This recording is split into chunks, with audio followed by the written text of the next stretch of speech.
Oh, honey, are you there? I'm here. Hi, how you doing? I'm fine. How are you? Yeah, I'm doing pretty good. Yeah. We got more Bible learning to do today. Oh, boy. Yeah, I took notes. Oh, I know, and it's going to be verbatim. It is. Mhm. Hashtag verbatim. Mm-hmm. Mm-hmm. Yeah. Perfect Bible study in 5 minutes, maybe.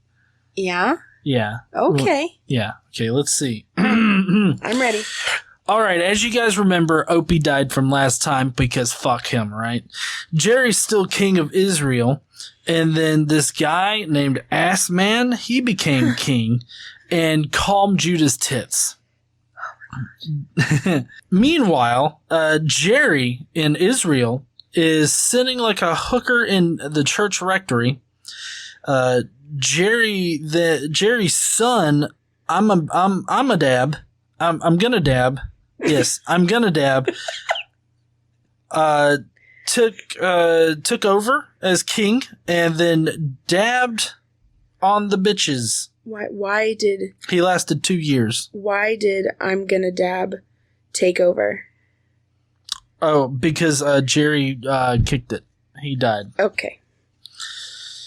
And then this person named Bay, I don't know why they named themselves Bay, but anyways, Bay assassinated Imgonnadab and then claimed the throne. He also killed Imgonnadab's entire family because fuck them. And that's going to be a running theme today as a reason to senselessly murder entire groups of people. It was Jerry's family.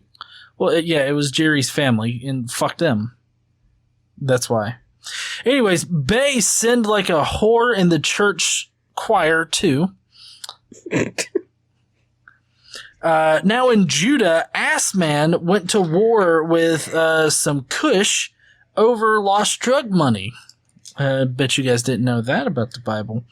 And then the men of Judah plundered the Cush's booty, and they drilled down deep in order to get it, if you catch my whiff. Oh, boy. Don't catch his whiff. It's not pleasant. And then a prophet met up with Ass Man, who brought a message from the mafia don God and reminded them to keep God happy. So Ass Man calmed Judah's tits once again for 4 more years. Ass Man then renewed his covenant with God by killing a lot of animals and allowing God to plunder his booty. Oh, they also killed everyone that wouldn't suck God's dick. In case you were wondering, that's what the Israelites did. They killed people that wouldn't suck their God's dick. That's the Bible. Ass Man then dabbed on his grandma by firing her ass for not working the pole properly. Oh, God. Bay and Ass Man fought like little bitches. Bay ran like a little bitch when Ass Man called his friends in to help. Then Poonany came to Ass Man to say, hey, fuck you for enlisting the help of your friends and not calling on God. Hanani. You're going to get fucked. Poonany? Hanani. Whatever. Ass Man then fabricated a cocaine charge against the prophet and had him jailed for a while. In Israel, Jeho, and that's like a rapper name, I'm guessing. His album drops next month, by the way. I need to stop you for a second. Mm-hmm. That's the actual name. Not how I have it written. It's J-WHO. Like. Okay, so now you're actually saying one name right out of all of the names, and you spell it wrong just so it's still fucked up. Okay, please continue. Jehu goes to Baal to what? Bay. But oh yes, Bay. Sorry, Jehu goes to Bay to tell him God's gonna fuck him over like he did Jerry. Bay then yeets himself so he can talk to God directly, but that conversation didn't go well because he got sent to hell. And then Eela succeeded as king, but was assassinated. Zimri, I think I might have actually pronounced that right because I can't think. Yeah. Zimri. I'm surprised you didn't call him like Zazu. Zazu. Well, it's Zim. Commander Zim became king for a week, and then he killed Bay's entire family because fuck that guy too. Like I said, it's a thing. Commander Zim then burned himself alive. Yeah, I'm trying to read my own handwriting. Thank you. Commander Zim faced a coup, and so he decided to yeet himself so that he could bitch and complain directly to God. That also didn't go well because he went to hell. And then some fuck named Amree married another Jezebel to secure the throne. Also, all of the other contenders for the throne died mysteriously. Yep. Amree then fucks up and dies too, and that calls for Ahab to come next, and he survives about 22 years because he didn't piss off God immediately. He did. He did. He's sorry, my notes are a little behind. He's actually the worst king because he actually sucks ball dick. Baal. Ball. Oh. Judah, then the ass man, he fucked someone with his foot and got foot chlamydia. He pissed off God by getting medical help instead of seeking his help. And then some fuck, and I couldn't even make this a different word, Jehoshaphat. Oh, wait, you forgot a part. Huh? You forgot a part. Why is Jehoshaphat king? Oh, yeah. So, God didn't like the fact that the ass man got medical help, so he killed him. Regardless of the medical help he got, I guess maybe a lightning bolt to the dick or something. I'm not sure. Jehoshaphat now rules by sucking God's dick and getting rid of all the male whores that craved gay ass. Jehoshaphat then calmed the tits of everyone for some years, and that's the end of our thing today, which I didn't make it 5 minutes. Damn it. No. It was a little bit more. Anyways. It was also terrible. It was terrible? It was terrible. I don't know about that. It was really bad.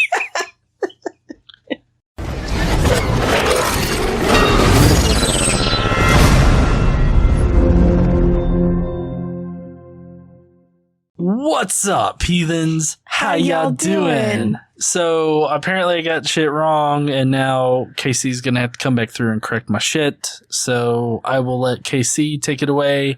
Thank you, Casey, for helping me understand the ridiculous shit in the Bible. Well, I mean, I won't. You're not wrong. It's ridiculous. Also, but it's not that ridiculous. It's pretty close. Okay. So we know last time Abijah died. That's how we ended up. And Abijah was Rehoboam's son, right? And he ruled Judah and Benjamin. Now, Jeroboam is still king of Israel at this time, right? Mm-hmm. But, let's see. Sorry, I have to get back to the right page. Okay. So, Abijah's son takes over in Judah and succeeds him as king. And in his days, the country was at peace for 10 years. Asa did what was good and right in the eyes of the Lord his God. He removed the foreign altars from the high places, smashed the sacred stones, and cut down the Asherah poles. He commanded Judah to seek the Lord, the God of their fathers, and to obey his laws and commands. He removed the high places and incense altars in every town in Judah, and the kingdom was at peace under him. Yay! Peace! Yeah. Calm the tits. Right. He built up the fortified cities of Judah since the land was at peace. No one was at war with him during these years, and the Lord gave him rest. Let us build up these towers, he said to Judah, and put walls around them with towers, gates, and bars. This land is still ours because we have sought the Lord our God. We sought him, and he has given us rest on every side. So they built and prospered. Asa had an army of 300,000 men from Judah, equipped with large shields and with spears, and 280,000 from Benjamin, armed with small shields and bows. All of these were brave fighting men. Now, one of the things that we didn't talk about in the pre-meeting, where you did your little story here, The other events of Jeroboam's reign, his wars, and how he ruled are written in the book of Annals of the kings of Israel. He reigned for 22 years and then rested with his fathers. Okay, so in Israel, Jeroboam is dead. But one of the things, this is important, okay? How he ruled, all the other events of his reign are written in the book of the Annals of the kings of Israel. This is also known as the book of the Chronicles of the Kings. Okay? This is a lost text. Okay? Oh, okay. So no one actually knows what these things say. They were either never included in the original scripts of anything, or they were taken out. Right. Okay, but either way, nobody knows what they say. Every single king that we encounter here says that the events of their lives and everything about them was written in this book. Wow. So, I mean, you would think that that would be something that they would want to keep, right? One would think. But all we have very little information at this time about all of these kings, but it just says, oh, it's written in this other book that nobody has seen ever. Yeah. Ever. Well, at some point, I mean, so it's something that possibly existed, possibly did not, was possibly included at one point, possibly not. We don't know. Nobody knows. It's lost to history. As such things go. So I think that's rather convenient, right? Yeah. Okay. So we're going to hear we're going to hear about this book over and over and over. All right. Today. So Jeroboam dies, right? Nadab, his son, succeeded him as king. Nadab, son of Jeroboam, became king of Israel in the 2nd year of Assa, king of Judah, and he reigned over Israel for 2 years. He did evil in the eyes of the Lord, walking in the ways of his father and in his sin, which he had caused Israel to commit. As for the other events of Nadab's reign and all he did, they are not written in the book. Are they not written in the book of the Annals of the Kings of Israel? Well, we don't fucking know. So, Baasha, son of Ahijah of the house of Issachar, plotted against him, and he struck him down at Gibbethon, a Philistine town, while Nadab and all of Israel were besieging it. So Nadab was assassinated. And because Baasha killed him in the 3rd year of Asa, king of Judah, he succeeded him as king. All right, but because Jeroboam's family had been Jeroboam was king and was appointed king by God, and his son Nadab took over, Baasha was not in that family line. So as soon as he began to reign, he killed Jeroboam's whole family. He did not leave Jeroboam any one that breathed, but destroyed them all, according to the word of the Lord given through his servant Ahijah the Shilonite, because of the sins of Jeroboam had committed and had caused Israel to commit, and because he provoked the Lord, the God of Israel, to anger. So his entire family getting killed was punishment. So that was punishment from God. So, from God, executed by Baasha.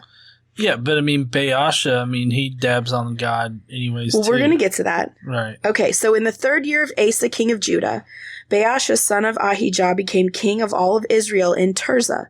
He reigned 24 years. He did evil in the eyes of the Lord, walking in the ways of Jeroboam and his sin, which he caused Israel to commit. Meanwhile, in Judah...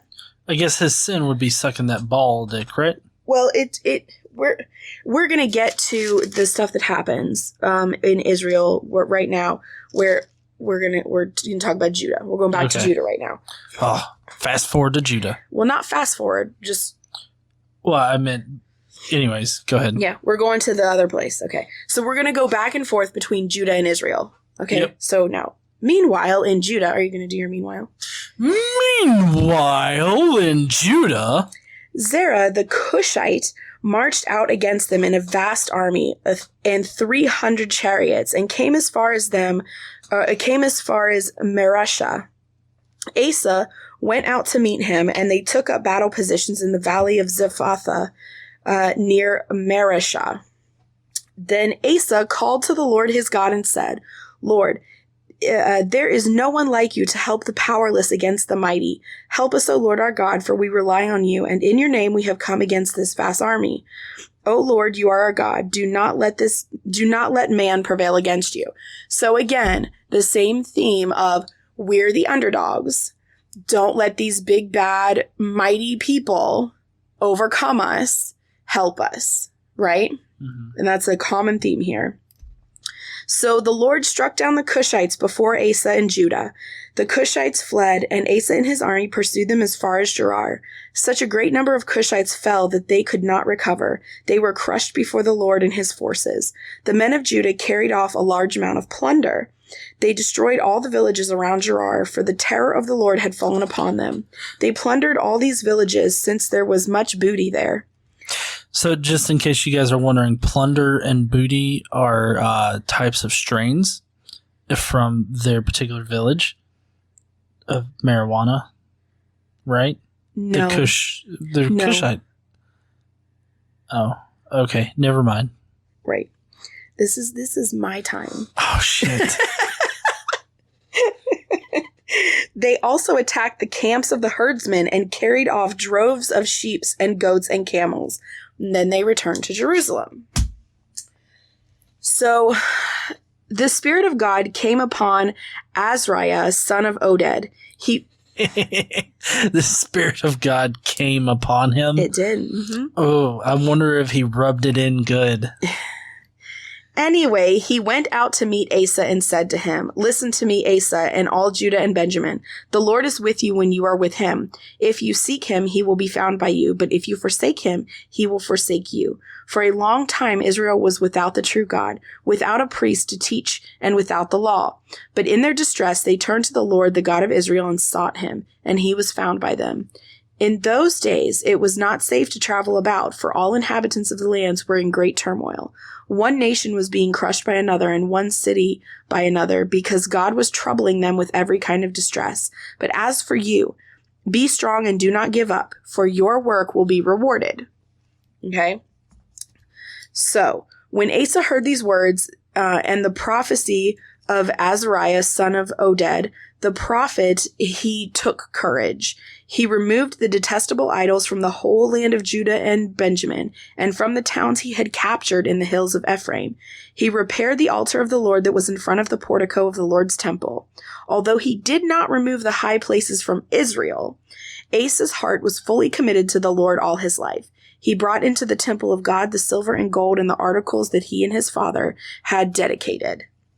There was no more war until the 35th year of Asa's reign. He calmed the Israelite and the Judah's tits. Yeah, so they're going to renew their covenant. You ready? So he assembled all of Judah and Benjamin and the people from Ephraim, Manasseh, and Simeon who had settled among them. For large numbers had come over to him from Israel when they saw that the Lord God was with them. They assembled at Jerusalem in the 3rd month of the 15th year of Asa's reign. At that time, they sacrificed to the Lord 700 head of cattle and 7,000 sheep and goats from the plunder they had brought back. So they brought all these fucking cattle and sheep and goats back and then killed them. That was useful. Wow. Yeah, and I mean, when they sacrifice them, they burn their innards to like a crisp. Yeah, they cut out different parts. Right. And burn those, and they can cook and eat the others, but only there at the temple. Right. And I don't know. I feel like it's just so weird to think that God loves to smell the aroma of like burning flesh. Like, it's not just cooking meat or something like that. No, it's you got to burn it to a crisp. God's like, I want to taste the ash in my fucking mouth. So they entered into a covenant to seek the Lord, the God of their fathers, with all their heart and soul. All who would not seek the Lord, the God of Israel, were put to death, whether small or great, man or woman. They took an oath to the Lord with loud acclamation, with shouting, with trumpets and horns. All Judah rejoiced about the oath because they had sworn it wholeheartedly. They sought God eagerly, and he was found by them. So the Lord gave them rest on every side, but not before they killed everyone who would not seek God. Oh, right. Because if you're not found with God's dick in your mouth, you definitely deserve to die. Okay, so King Asa was really, really serious about this. So serious, in fact, that he also deposed his grandmother, Maacah, from her position as queen mother because she had made a repulsive Asherah pole. Asa cut the pole down, broke it up, and burned it in the Kidron Valley. Yeah, she didn't work that pole good enough. See, I wasn't too far off with that one. She needs to take one of those pole dancing classes. She's a grandmother. So? Here's the thing, he didn't kill her, so that was good. Well, yeah, I mean, he didn't kill her. He just fired her. And, I mean, what is she going to do now? Just walk around the palace? Yeah, she's the crazy old lady walking around the palace. Yelling at people. Yeah, yelling at walls and shit. The plants. Yeah. So, I told you to fucking grow! So, at this time, there was war between Asa and Baasha, the king of Israel, throughout their reigns. Baasha, king of Israel, went up against Judah and fortified Ramah to prevent anyone from leaving or entering his territory, or entering the territory of Asa, king of Judah. Asa then took all the silver and gold that was left in the treasuries of the Lord's temple and his own palace. He entrusted it to his officials and sent them to Ben-Hadad, son of Tabramon, the son of Hezion, the king of Aram, who was ruling in Damascus.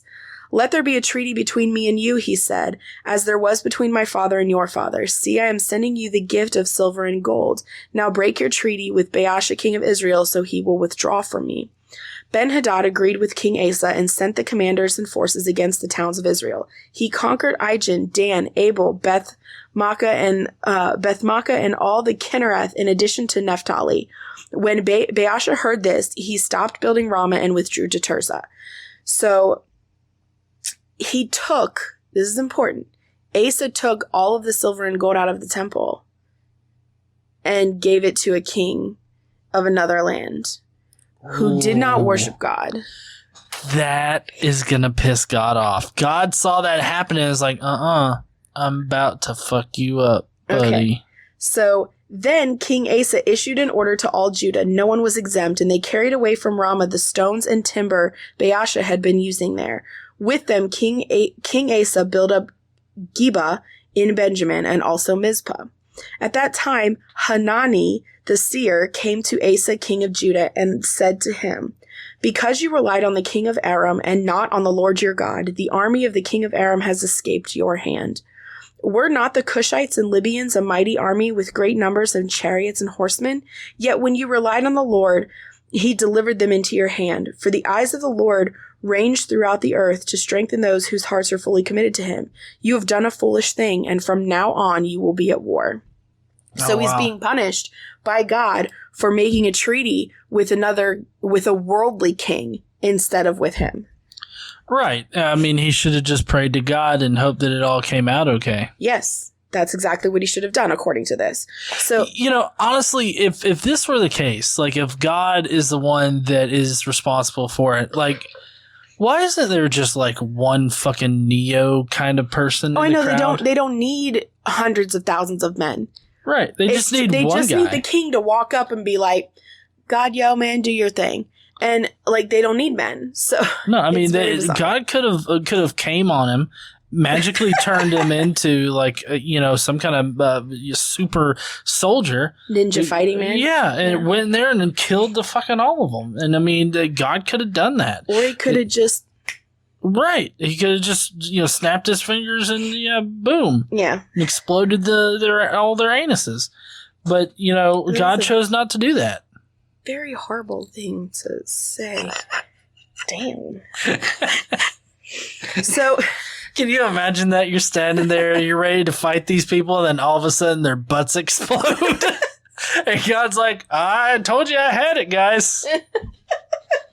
Here's the thing, though. They wouldn't, die immediately. Well, no. I mean, God loves people to suffer. I mean, come on. Look at the Bible. Okay, so Asa was very, very pissed at Hanani, okay? So he was so enraged that he put him in prison. At the same time, Asa brutally oppressed some of his people. Brutally oppressed some of them? And that's all they say about it. He brutally oppressed some of them. Yeah, and then they say that, and then they're like, Meanwhile, in Israel. Meanwhile, in Israel, we're just going to turn a blind eye to the atrocities being committed by God's chosen person. Yeah. We're going to go over here and look at how this guy's fucking up. Yeah. So, moreover, the word of the Lord came through the prophet Jehu, son of Hanani, So, Jehu is Hanani's son. Remember, album's dropping next month. It's Jehu, and it's just J with a question mark. No, it's not. So, So Jehu goes to Baasha and his house because all of the evil he had done in the eyes of the Lord, provoking him to anger by the things he did and becoming like the house of Jeroboam, and also because he destroyed it. Then the word of the Lord came to Jehu, son of Hanani, against Baasha. I lift you up from the dust and made you leader of my people Israel, but you walked in the ways of Jeroboam and caused my people Israel to sin and provoked me to anger by their sins. So I am about to consume Baasha and his house, and I will make your house like that of Jeroboam, son of Nebat. Dogs will eat those belonging to Baasha who die in the city, and birds of the air will feed on those who die in the country. So that's the exact same threat he gave to Jeroboam. Oh, wow. Yeah. So as for the other events of Baasha's reign, what he did and his achievements, are they not written in the book of the annals of the kings of Israel? Nope, it's definitely written in their asses. Baasha rested with his fathers and was buried in Tirzah. So he's dead now. And Eela, his son, succeeded him as king in the 26th year of Assa, king of Judah. So if you notice, we still have Assa, the king of Judah. But we've gone through all of these kings in Israel. Well, yeah, because Israel's been fucking up. I mean, that's pretty much the major theme of the Old Testament. Yes. Israel fucks up. Israel is fucking up. So Eela, son of Baasha, became king of Israel, and he reigned in Tirzah for 2 years. As for the other events of Ela's reign and all he did, are they not written in the book of the annals of the kings of Israel? Yes, they are tattooed on the insides of the assholes of the kings. So Zimri, one of Ela's officials... Commander Zim! Yes, who had command of half of his chariots, plotted against him. Ela was in Tirzah at that time, getting drunk at the home of Arza, the man in charge of the palace at Tirzah. Oh, wait a second. Commander Zim was No, the king. The king. Eela. Eela was getting drunk at his brosev's house. Yes. I can only guess what kind of fucking around was going on there. I don't know, but Zimri came in, struck him down, and killed him in the 27th year of Asa, king of Judah. Then he succeeded him as king. Right. And I mean, this whole striking down thing, I mean, it was mid-coitus between Eela and whatever the fuck the other guy's name was. It doesn't actually say that. We're assuming here. Arza. There's the only reason why you would be drinking at your brosev's house is if you're going to fuck him. So, I mean, really? obviously. Is that the only reason you drink with your brosevs is to fuck them? When do I go to a brosev's house? I don't know, but we've had brosevs here. Yeah. Do they come here to drink and get fucked? No, but I mean, you're ruining my alternate history. Oh, I'm so sorry. I forgot this was alternate facts hour. Okay. Alternative facts hour. Yeah, alternative Bible facts. Yeah. My alternative Bible facts are way more interesting than the Bible facts. They are quite interesting. Yes, they just aren't true. So Zimri succeeded Eela as king because he killed him, right? So in the 27th year of Asa, king of Judah, Zimri reigned in Tirzah for 7 days. As soon as he became the week-long king, he pisses. I'm betting that he pisses somebody off royally in that 1 week. All right. So as soon as he began to reign and was seated on the throne, he killed off Baasha's whole family. He did not spare a single male, whether relative or friend. So Zimri destroyed the whole family of Baasha in accordance with the word of the Lord spoken against Baasha through the prophet Jehu, because all of the sins Baasha and his son Eela had committed and caused Israel to commit, so that they provoked the Lord, the God of Israel, to anger by their worthless idols. So I wonder, I feel like these passages, when they talk about how they're doing this in fulfillment of the prophet's word from God, right? I feel like they're doing it without knowing they're fulfilling the word of God. Because, like, I don't know, at first I thought that it was talking about how, like, oh, the prophet said that they should all die, so I'm going to kill them.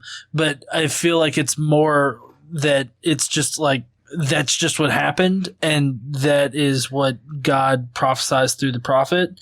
Or something like that. You get what I'm saying? Well, it's saying he did it in accordance with the word. Well, right. I'm wondering if he had any knowledge of the word. Oh, I don't know. They don't actually say. But here's the important thing to know, honey. Okay. As for the other events of Zimri's reign and the rebellion he carried out, are they not written in the book of the annals of the kings of Israel? Jesus Christ. So yes. it probably says it in there. It probably does say it in there. Yeah. It also probably outs that one guy's, fucking his friend. It might. So the army was encamped near Gibbethon, a Philistine town, when the Israelites in the camp heard that Zimri had plotted against the king and murdered him.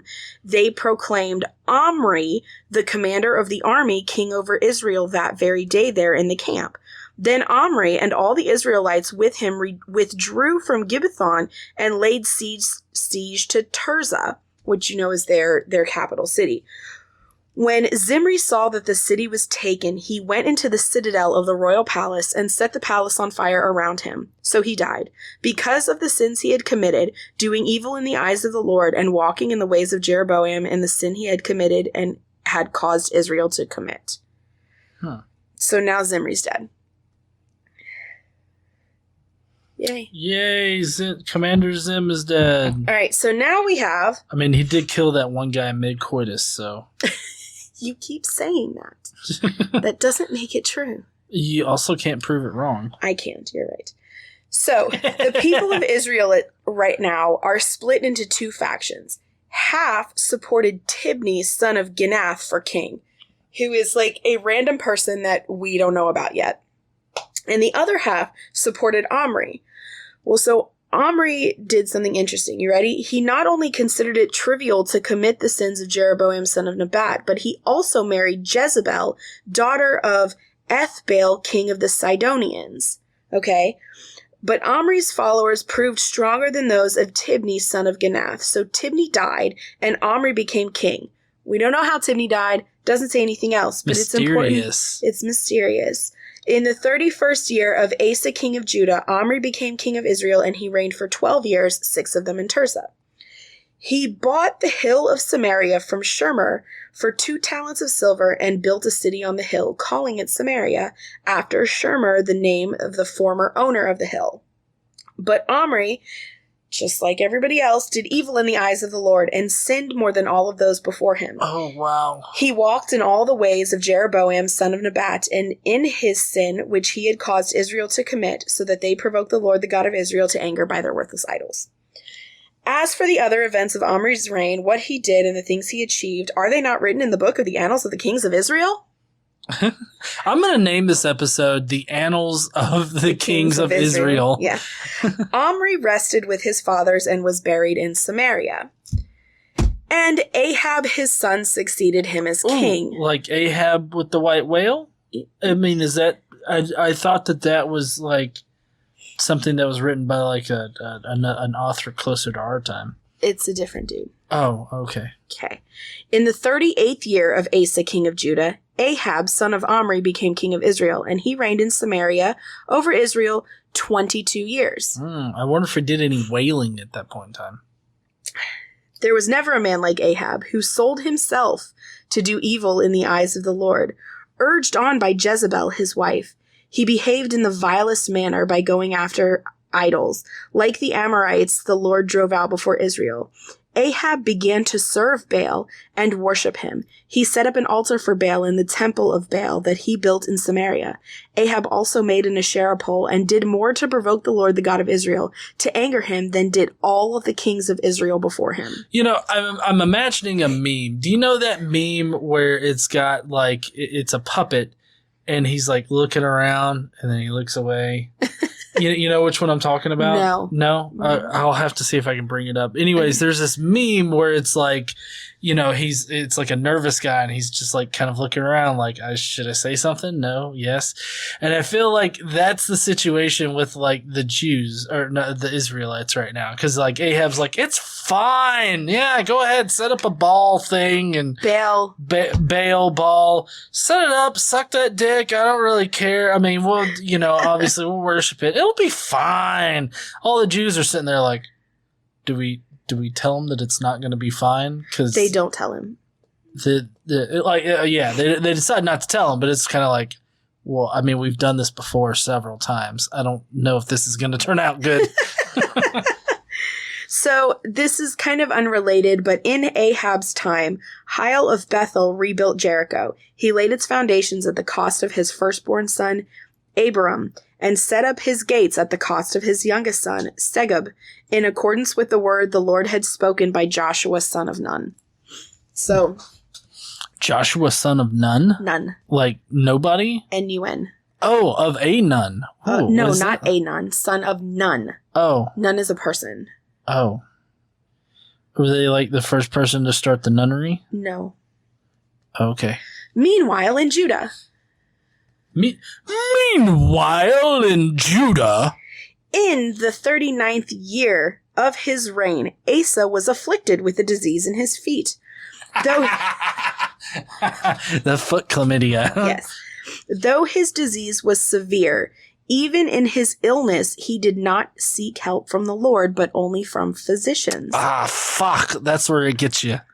The events of Asa's reign from beginning to end are written in the book of the kings of Judah and Israel. Then, in the 41st year of his reign, Asa died and rested with his fathers.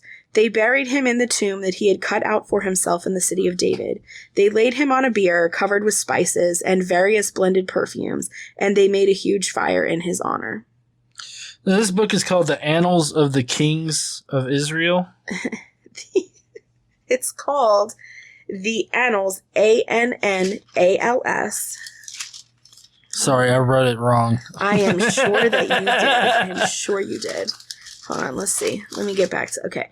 The Annals of the Kings of Israel. The book of the Annals of the Kings of Israel. It's also known, if you wanted to look it up, the book of the Chronicles of the Kings. Is that not like First or Second Chronicles? No. Those are different things? It's a different thing. Okay. I'm just going to call this the Annals of the Kings. Like the book of the Annals of the Kings of Israel. Okay. So they put him they laid Asa on a bier covered with spices and various blended perfumes, and they made a huge fire in his honor. And Jehoshaphat, his son, succeeded him as king. Jehoshaphat, son of Asa, became king of Judah in the 4th year of Ahab, king of Israel. Jehoshaphat was 35 years old when he became king, and he reigned in Jerusalem 25 years. His mother's name was Azubah, daughter of Shili. Shili. Because of shills. Yes, I got it. So he walked in the ways of his father Asa and did not stray from them. He did what was right in the eyes of the Lord. He rid the land of the rest of the male shrine prostitutes who remained there, even after the reign of his father Asa. Oh, but now where are the guys that crave gay ass gonna go? They're gone. They'll go to Israel. Oh, okay. Yeah. Israel still accepts craving gay ass? Yes. They probably have since David. Judah just doesn't. Okay. Okay. There was then no king in Edom. A deputy ruled. The high places, however, were not removed, and the people still had not set their hearts on God of their fathers. He stationed troops in the fortified cities of Judah and put garrisons in Judah and the towns of Ephraim that his father Asa had captured. The Lord was with Jehoshaphat because in his early years he walked in the ways of his father David had followed. He did not consult the Baals, but sought God of his father and followed the commands rather than the practices of Israel. The Lord established the kingdom under his control, and all Judah brought gifts to Jehoshaphat, so that he had great wealth and honor. His heart was devoted to the ways of the Lord. Furthermore, he removed the high places and Asherah poles from Judah. In the 3rd year of his reign, he sent officials Ben-Hil, Obadiah, Zechariah, Nathaniel, and Micaiah to teach in the towns of Judah. With them were certain Levites: Shemaiah, Nethaniah, Zebediah, Ashel,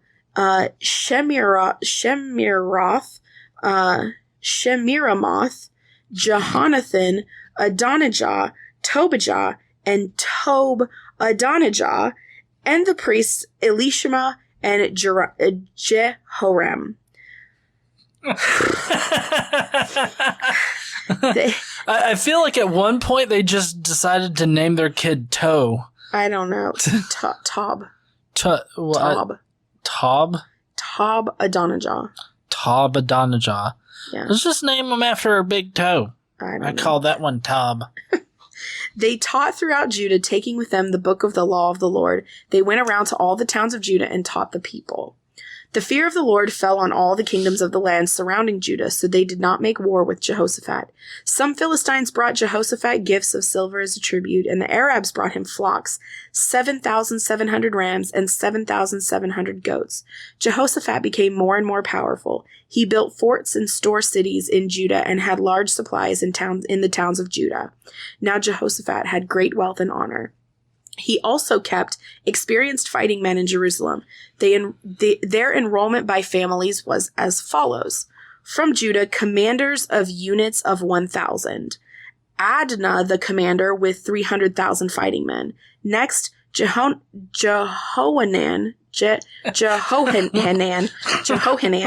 the commander with 280,000. Next, Amaziah, son of Zikri, who volunteered himself for the service of the Lord with 200,000. From Benjamin, Eliada, a valiant soldier with 200,000 men armed with bows and shields. Next, Jehozabad with 180,000 armed for battle. Jehozabad. These were the men who served the king, besides those he stationed in the fortified cities throughout Judah. Jehoshaphat was also at peace with the king of Israel. So that's where we're going to end today.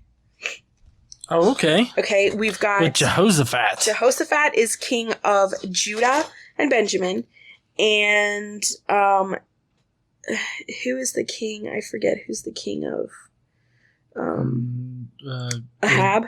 Ahab. Ahab is the king of Israel right now.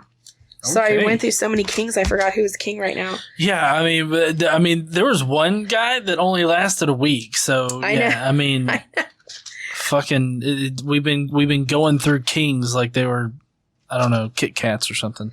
Yeah. So next week we're gonna talk all about Elijah. Okay. Oh, okay.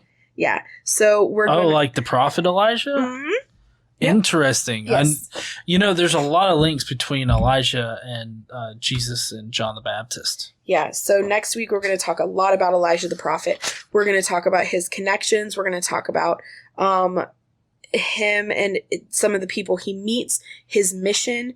We're going to talk about, we're going to talk about Baal.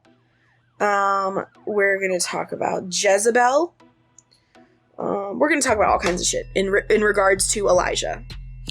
Okay. Well, next week we're going to talk about Jezebel's balls and... you know who else we're going to meet? What? Elisha. Yeah, Elijah and Elisha. Mm-hmm. They both go together, and I can never figure out how to pronounce their names differently. Mm-hmm. Because they sound so similar. Anyways, tune in next week for Jezebel's balls and Elisha. Oh, for God's sake. And don't forget to stand up and use your voice. Bye, heathens. Bye, y'all.